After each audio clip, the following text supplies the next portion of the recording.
ಸಾವಿರ ಜನ ಕನಸು ನೆನ್ಸಾಯ್ತು. ಯಾಕಂತಂದ್ರೆ ಬಿಗ್ ಬಾಸ್ ಅಲ್ಲಿ ಗಿಲ್ಲಿ ಕೂಡ ವಿನ್ ಆದ್ರು. ಬಡವ್ರ ಮನೆ ಮಗನು ಬೆಳಿಬೇಕಂತ ನಮಗೂ ಆಸೆ ಇತ್ತು. ರೈತರ ಮಗನಂತ ನಾನು ಕೂಡ ಸಪೋರ್ಟ್ ಮಾಡಿದೆ ನಮ್ಮ ಗಿಲ್ಲಿ ಅವರಿಗೆ. ನೀವು ಗಿಲ್ಲಿ ಫ್ಯಾನ್ಸ್ ಆಗಿದ್ರೆ ದಯವಿಟ್ಟು ನನ್ನ ಫೇಸ್ ನ ಫಾಲೋ ಮಾಡ್ಕೊಂಡು ಅದೇ ತರ ಕಮೆಂಟ್ ಬಾಕ್ಸ್ ಒಂದು ಕಮೆಂಟ್ ಮಾಡಿ. ಇನ್ ವಿಚಾರ ಬರೋದಾದ್ರೆ ಇವತ್ತು ಚಪ್ಪಡಿ ಕಲ್ಲು ಕೂಡ ಓಡಿಸಬೇಕಾಗಿತ್ತು. ಕರಾಟೆಗೆ ಟ್ಯಾಕ್ಟಿದಾಗ ಚಪ್ಪಡಿ ಕಲ್ಲು ಕೂಡ ತುಂಬ್ಕೊಂಡ್ ಬಂದಿದ್ದು. ಕ್ಲೀನ್ ಆಗಿ ಕೂಡ ಇಳಿಸ್ತಾ ಇದ್ರು. ಈ ಚಪ್ಪಡಿ ಕಲ್ಲು ಅಂತಂದ್ರೆ ಗ್ಯಾರಂಟಿ ಜೊತೆ ಲೈಫ್ ಲಾಂಗ್ ಕೂಡ ಇರ್ತೈತೆ. ಕಾಂಪೌಂಡ್ ಹಾಕ್ಸ್ಕೊಂಡ್ರೆ ಇವ್ರ ಹತ್ರ ಬಂದು 2 ಅಡಿ ಕಲ್ಲಿಂದ 12 ಅಡಿ ಕಲ್ಲು ಗಂಟ ಕೂಡ ಸಿಗ್ತೈತೆ. ಅಷ್ಟಕ್ಕೂ ಇವ್ರು ಎಲ್ಲಿಂದ ಬಂದಿರಂತ ನೀವು ಯಾರ್ದು ಕೇಳೋದಾದ್ರೆ ಟೇಕಲ್ಲಿಂದ ಕೂಡ ಬಂದಿರೋದು. ಇಳ್ಸೋಗೆ ಕಲ್ಲನ್ನು ಹೊಡೆದ ಜವಾಬ್ದಾರಿ ನಾವಲ್ಲ, ಇವರು ಕೂಡ ಜವಾಬ್ದಾರಿ ಕೂಡ ಆಗಿರ್ತಾರೆ. ಅದೇ ತರ ಕಲ್ಲಾಗಿ ಕಾಂಪೌಂಡ್ ಹಾಕ್ತಾರೆ. ಒಂದ್ ಸೈಡ್ ಫಿನಿಶಿಂಗ್ ಬರ್ತೈತೆ, ಇನ್ನೊಂದ್ ಸೈಡ್ ಫಿನಿಶಿಂಗ್ ಕೂಡ ಬರಲ್ಲ. ನೀವು ಬೇಕಾದ್ರೆ ಅಬ್ಸರ್ವ್ ಮಾಡಬಹುದು. ನಿಮ್ಗೆ ಒಳಗೆ ಫಿನಿಶಿಂಗ್ ಬೇಕಾದ್ರೆ ಒಳಗೆ ಕೊಡ್ತಾರೆ, ಆಚೆ ಫಿನಿಶಿಂಗ್ ಬೇಕಾದ್ರೆ ಆಚೆ ಕೂಡ ಫಿನಿಶಿಂಗ್ ಕೂಡ ಕೊಡ್ತಾರೆ. ಇದು ಚಪ್ಪಡಿ ಲೆಕ್ಕ ಅಲ್ಲ, ಅಡಿ ಲೆಕ್ಕ. ಅಡಿ ಬಂದು 110 ರೂಪಾಯಿ ಕೂಡ ತಗೊಂತಾರೆ. ಇಟ್ಟು ಜೆಟ್ ಎಲ್ಲ ಇವ್ರದೇ ಕೂಡ ಆಗಿರ್ತೈತೆ. ಉಳ್ಳೋದ್ರಿಂದ ಲಾಸ್ಟ್ ಫಿನಿಶಿಂಗ್ ವರೆಗೂ. ಅದೇ ತರ ಜೆಸ್ಬಿ ಕೂಡ ಬಂದಿತ್ತು. ಈ ಕಡೆ ಚಾಕ್ಟಿದಾಗ ಬೋರ್ಡರ್ಸ್ ಕೂಡ ಬಂದಿತ್ತು.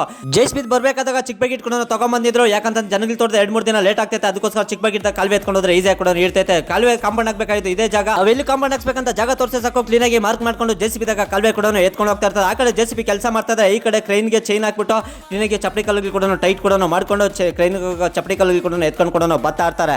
110 ರೂಪಾಯಿ ಕೊಟ್ಟರೆ ಸಾಕು, ಫಿನಿಶಿಂಗ್ ಮಾಡ್ಕೊಟ್ಟು ಕ್ಲೀನ್ ಕಾಂಪೌಂಡ್ ಕೂಡ ಹಾಕೊಡ್ತಾರೆ. ಈ ಚಪ್ಪಡಿ ಕಲ್ಗ ಬಂಗಾರ ರೇಟ್ ಕೂಡ ಇರ್ತೈತೆ. ಯಾಕಂತಂದ್ರೆ ಇವತ್ತೆಲ್ಲ ನಾಳೆ ದಿನ ಕಿತ್ಕೊಂಡ್ರೆ ಅವತ್ತೇನ್ ರೇಟ್ ಐತೆ ಅದೇ ರೇಟ್ ಕೂಡ ನಾವು ಚಪ್ಪಡಿ ಕಲ್ ಕೂಡ ಮಾರ್ಕೊಬಹುದು. ಅದಕ್ಕೋಸ್ಕರ ನಾನು ಇವತ್ತು ಚಪ್ಪಡಿ ಕಲ್ ಕಾಂಪೌಂಡ್ ಕೂಡ ಹಾಕ್ತಾ ಇರೋದು. ಇದೆಲ್ಲ ಮಾಡಿ ಮುಗಿಸಕ ಟೈಮ್ ನೋಡಿದ್ರೆ 4 ಗಂಟೆ ಕೂಡ ಆಯಿತು. ಊಟ ಕೂಡ ತಿಂತಾ ಇದ್ರು. ನೀವು ಯಾರಾದ್ರೂ ಮನೆ ಅಥವಾ ತೋಟಕ್ಕೆ ಚಪ್ಪಡಿ ಕಲ್ ಕಾಂಪೌಂಡ್ ಹಾಕ್ಸ್ಬೇಕಂದ್ರೆ ಕಮೆಂಟ್ ಬಾಕ್ಸ್ ಕಮೆಂಟ್ ಮಾಡಿ. ಅವ್ರ ನಂಬರ್ ಕೂಡ ಕಳ್ಸಿಕೊಡ್ತೀನಿ. ಇವತ್ತಿನ ಕತೆ ಇಷ್ಟು ನಾಳೆ ಸಿಗ್ತೀನಿ ಫ್ರೆಂಡ್ಸ್.